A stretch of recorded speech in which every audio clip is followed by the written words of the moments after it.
UPSC prelims is finally over, right? So this is the first reaction. So এই ৰিয়েকশ্যনটো যাতে valuable হওক, first ৰিয়েকশ্যনৰ নামত মই যাতে যি টি ক'ব নিবিচাৰোঁ, সেইটোৰ কাৰণে মই কি কৰিছোঁ, আপোনালোকক মই যেনেকুৱা ধৰণে এক্সেল শ্বীটত কুৱেশ্যন পেপাৰক এনালাইজ কৰি দেখুৱাওঁ, চিমিলাৰলি 2020-26ৰ প্ৰিলিমছৰ GSৰ পেপাৰক মই এক্সেল শ্বীটত লৈ আনিছোঁ আৰু তাৰ পৰা যিটো প্ৰিলিমিনেৰী অবজাৰভেশ্যন আছে, সেই প্ৰিলিমিনেৰী অবজাৰভেশ্যনছটো মই আপোনালোকক দেখুৱাব বিচাৰিম। চ' আপোনালোকে আপোনালোকৰ স্ক্ৰীনত যেটো এক্সেল শীট আছে হেতু দেখিবলৈ পাইছে। ইয়াত আপোনালোকে দেখিবলৈ পাইছে যেটো কোৱেশ্চনছ খিনি মই ইয়াত হুমাইছো, ঠিক আছে। তাৰ পিছত ইয়াত সিৰিয়েল নাম্বাৰ আছে এন্ড দেন এই কোৱেশ্চনটো, এই পাৰ্টিকুলাৰ কোৱেশ্চনটো কোনটো সাবজেক্টৰ পৰা আহিছে, তাৰ পিছত সেই সাবজেক্টৰ কোনটো চেপ্টাৰৰ পৰা আহিছে, এই গোটেইখিনি বস্তু এই এক্সেল শীটটোত আপোনালোকে দেখিবলৈ পাইছে। আৰু লগতে আপোনাৰ মোৰ মতে সেই পাৰ্টিকুলাৰ কোৱেশ্চনটোৰ লেভেল কি, ইজি হয় নে মিডিয়াম হয় নে টাফ হয়, দেন কোনটো সোৰ্সৰ পৰা সুধিছে। মই সোৰ্সক জেনাৰেলি দুটা ভাগতে ক্লাসিফাই কৰো। এটা হৈছে ৰেন্ডম সোৰ্স, মানে যেটোক আমি প্ৰিপাৰেচনত মানে সোমাব নোৱাৰো, আৰু এটা হৈছে ষ্টেণ্ডাৰ্ড সোৰ্স, যেটো ষ্টেণ্ডাৰ্ড বুকস আৰু যিকোনো ধৰণৰ কোচিং মেটেৰিয়েলতে থাকে। আৰু তাৰ পিছত মোস্ট ইম্পৰ্টেন্টলি কাৰেন্ট এফেয়াৰ্সৰ ইনফ্লুয়েন্স আছে নে নাই সেই পাৰ্টিকুলাৰ কোৱেশ্চনটোত, হেতু মই ইয়েস আৰু নোৰ দ্বাৰা সোমাইছো। আৰু লগতে ইয়াৰ probable answer, এতিয়ালৈকে আনসাৰ কি অফিচিয়ালি ডিক্লেয়াৰ হোৱা নাই। মই যেতিয়ালৈকে মানে যেটো ৰেকৰ্ড কৰি আছো ভিডিওটো, তেতিয়ালৈকে অফিচিয়াল আনসাৰ কি দিয়া নাই। আনসাৰ কি দিলে মানে মই এই এক্সেল শীটটো আপডেট কৰি আপোনালোকক মই এই এক্সেল শীটটো প্ৰভাইড কৰি দিম, ঠিক আছে। আৰু এই এক্সেল শীটটো পোৱাৰ কাৰণে আপোনালোকে কি কৰিব লাগিব, ডেসক্ৰিপচন বক্সত এটা আপোনাৰ টেলিগ্ৰাম চেনেলৰ লিংক আছে। সেই টেলিগ্ৰাম চেনেলত লিংকত ক্লিক কৰি পিনে আপুনি তাৰ ফাইল সেকশনত আপোনালোকে এই এক্সেল শীটটো পাব, ঠিক আছে। এই এক্সেল শীটটোত কিছুমান ৰিফাইনমেন্ট কৰিবলগীয়া আছে, সেই ৰিফাইনমেন্ট কৰাৰ পিছত মই তাত আপলোড কৰি দিম। তাৰ উপৰিও যদি এই এক্সেল শীটৰ অপাৰেশনৰ প্ৰতি কিবা ডাউট আছে, তেতিয়াহ'লে যেটো নাম্বাৰ আছে ডেসক্ৰিপচন বক্সত, সেই ডেসক্ৰিপচন বক্সৰ নাম্বাৰৰ পৰাও আপোনালোকে ইয়াৰ বিষয়ে বিতংকৈ জানিব পাৰে। সো ফাৰ্স্ট অফ অল আমি চাম যে কোনটো সাবজেক্টৰ পৰা কি কি কোৱেশ্চন আহিছে বা কোনটো সাবজেক্টক বেছিকৈ প্ৰায়োৰিটাইজ কৰিছে এইবাৰ APSC। তাৰ কাৰণে মই পাইভট যেটো টেবুল আছে, সেই পাইভট টেবুলটোক মই ইউজ কৰিম, ঠিক আছে। এক্সেল শীটৰ এটা ফিচাৰ হয়, ঠিক আছে। ইয়াত আপোনাৰ প্ৰথমেটো আমি কি কৰিম, কাউন্ট কৰাই লম, ৰাইট। ভেলুত গৈ পিনে আমি কাউন্ট কৰাম, ঠিক আছে।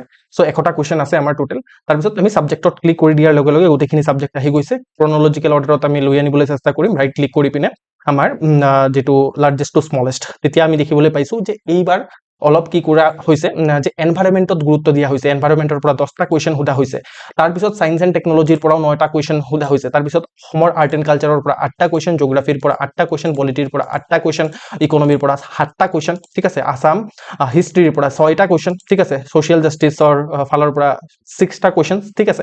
সো হেনকা ধৰণে ক্লাসিফাই কৰা হৈছে, আপোনালোকে দেখিবলৈ পাইছে। তো ইয়াৰ পৰা আপোনালোকে সাবজেক্ট ওয়াইজ যেটো ডিস্ট্ৰিবিউশন হেতু আপোনালোকে গম পাইছে, ঠিক আছে। আপুনি ইয়াত যদি চেপ্টাৰত ক্লিক কৰি দিয়ে, কোনটো চেপ্টাৰৰ পৰা সুধিছে ইয়াত আপুনি ধুনীয়াকৈ ওলাই আহে, ঠিক আছে। সো ইয়াত আপোনালোকে মই স্ক্ৰল কৰি গৈ আছো, ভিডিও পজ কৰি পিনে আপোনালোকে চাব পাৰে, ঠিক আছে।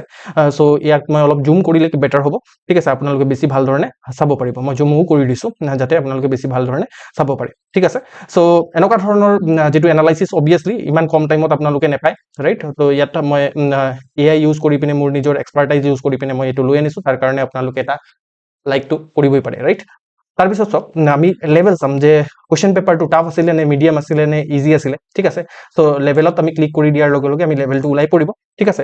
এইটো সক এইটো ৰিলেটিভ হ'ব পাৰে, এইটো মোৰ মতে লেভেল এনেকুৱা ধৰণৰ হয়, বাট মানে আপোনাৰ কাৰণে লেভেলটো বেলেগো হ'ব পাৰে। মই কম যে এইবাৰৰ পেপাৰ যেটো আছে এইটো মিডিয়াম আছিল, ঠিক আছে। ইজিও নহয় টাফো নহয়, মিডিয়াম টাইপৰ পেপাৰ আছিল। লাষ্ট ইয়াৰৰ তুলনাত ইজি আছিল, ঠিক আছে।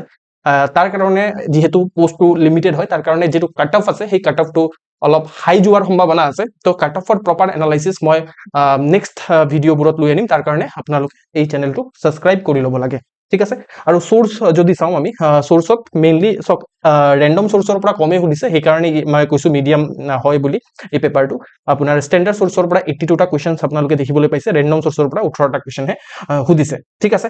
আৰু এটা ইম্পৰ্টেন্ট কথা, কাৰেন্ট এফেয়াৰ্সৰ ইনফ্লুয়েন্স কিমান আছে, যেটো কাৰেন্ট এফেয়াৰ্সৰ নামত কিমান ডাঙৰ বিজনেছ চলি আছে, ৰাইট। তো ইয়াত আপোনালোকে দেখিবলৈ পাইছে কাৰেন্ট এফেয়াৰ্সৰ ইনফ্লুয়েন্স থকা কোৱেশ্চন 22টা কোৱেশ্চনে মই ডাইৰেক্টলি ইনফ্লুয়েন্স থকা কোৱেশ্চন পাইছো। আৰু বাকি 78টা কোৱেশ্চন, আপুনি ধৰি লওক 70টা কোৱেশ্চন, 8টা কোৱেশ্চনক মই প্লাস মাইনাসত ৰাখিছো। কিছুমানৰ কাৰণে ডিবেটেবল হ'ব পাৰে, এইটো কাৰেন্ট এফেয়াৰ্সৰ ইনফ্লুয়েন্স আছে, কোনোবাই ক'ব পাৰে নাই, ঠিক আছে। তাৰ কাৰণে মই কৈছো আপোনাৰ 70টা কুৱেশ্যন 78টা কুৱেশ্যন ইয়াত দেখুৱাইছে মই কৈছো 70টা কুৱেশ্যন ষ্টেটিকৰ পৰা সলভেবল আছিলে তো মই যেটো বাৰে বাৰে মানে কৈ থাকো ষ্টেটিক ইজ দা কিং ইয়াতো আপোনালোকে সেই বস্তুটো দেখিবলৈ পাইছে ঠিক আছে আৰু আমি যেনেকুৱা ধৰণে এক্সপেক্ট কৰি আছিলো যে এইবাৰ কিবা ৰেন্ডম টাইপৰ কুৱেশ্যন পেপাৰ আহিব বিকজ আমাৰ মানে চিফ মিনিষ্টাৰে এনেকুৱা ধৰণৰ ইনষ্ট্ৰাকশনছ দিছিলে বাট সেইটো আমি ইয়াত দেখিবলৈ পোৱা নাই মানে কুৱেশ্যন পেপাৰ ষ্টেণ্ডাৰ্ডে হয় ঠিক আছে যেটো ষ্টেণ্ডাৰ্ড APSC মেইনটেইন কৰি আহিছে হেনেকুৱা ধৰণৰ ষ্টেণ্ডাৰ্ড কুৱেশ্যন পেপাৰে হয় ঠিক আছে সিসেটৰ কথা মই এতিয়া লৈকে ক'ব নোৱাৰিম বিকজ সিসেট যেতিয়া হৈ আছে মই তেতিয়া এই ভিডিওটো ৰেকৰ্ড কৰি আছো ঠিক আছে সো এইখিনি মোৰ প্ৰিলিমিনাৰী অবজাৰভেশন আছিলে ঠিক আছে সো বাকি আপোনালোকে ইয়াত মানে ফিল্টাৰ অপশন ইউজ কৰি পিনে আপোনালোকে চাব পাৰিব ফৰ এক্সাম্পল মই ফিল্টাৰ অপশন ইউজ কৰি পিনে ধৰি লওক টাফ কুৱেশ্যন কিছুমান আপোনালোকক দেখুৱাব বিচাৰিম এইবাৰত ঠিক আছে কিছুমানৰ কাৰণে হেতু টাফ হ'ব পাৰে কিছুমানৰ কাৰণে ইজি হ'ব পাৰে ফৰ এক্সাম্পল এই পাৰ্টিকুলাৰ কুৱেশ্যনটো 5 নম্বৰ কুৱেশ্যনটো হয় ঠিক আছে এই 5 নম্বৰ কুৱেশ্যনটো মোৰ কাৰণে টাফ আছিলে বা মই টাফ বুলি কেটেগৰাইজ কৰিছো এনেকুৱা ধৰণে আপোনালোকে দেখিবলৈ পাইছে ঠিক আছে সো মই ইয়াৰ ওপৰত আৰু কিছুমান ভিডিও বনাবলৈ চেষ্টা কৰিম মোক অলপ টাইম দিয়ক অবজাৰ্ভ কৰাৰ কাৰণে ঠিক আছে আৰু এনেকুৱা ধৰণৰ ভ্যালুয়েবল কন্টেন্ট যদি আপুনি বিচাৰিছে তেতিয়াহলে এই চেনেলটো সাবস্ক্ৰাইব কৰি ল'ব লাগে ধন্যবাদ